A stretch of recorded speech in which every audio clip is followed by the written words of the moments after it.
Visakha express ట్రైన్లో వివాహితపై అత్యాచారం చేసిన ఘటనలో నిందితుడిని పోలీసులు అరెస్ట్ చేశారు.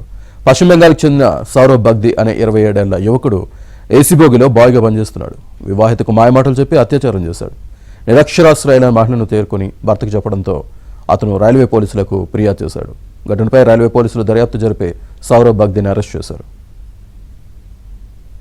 ఒక దంపతులు జనరల్ టికెట్స్ తీసుకుని విజయవాడ నుంచి గుంటూరు వరకు విశాఖపట్నం నుంచి గుంటూరు వరకు జనరల్ బోగీలు ఎక్కి అక్కడి నుంచి ట్రావెల్ చేస్తున్న సందర్భంలో హెవీ రష్ ఉండటం వల్ల ఆ వాళ్ళు దంపతులిద్దరూ కూడా ఆ జనరల్ బోగీలో ఉన్న బాత్రూమ్స్ దగ్గర కూర్చున్నారు. సో ఆ కూర్చున్న టైంలో దాని పక్కనే హెచ్1 కోచ్ ఉంటుంది. ఆ హెచ్1 కోచ్కి సంబంధించిన బెడ్ రోలర్ అటెండెంట్ అతని పేరు సౌరవ్ బగ్ది. అతను వెస్ట్ బెంగాల్కి సంబంధించిన అతను.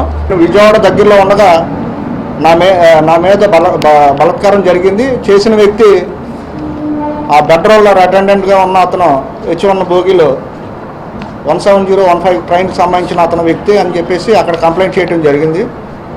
దాని మీద వాళ్ళు అక్కడ ఎస్ఐ గారు దాన్ని 0 ఎఫ్ఐఆర్గా నమోదు చేసి మనకి నిన్న 30/4/2026 తేదీన మనకి అక్కడి నుంచి ఇక్కడికి ట్రాన్స్ఫర్ చేయడం జరిగింది.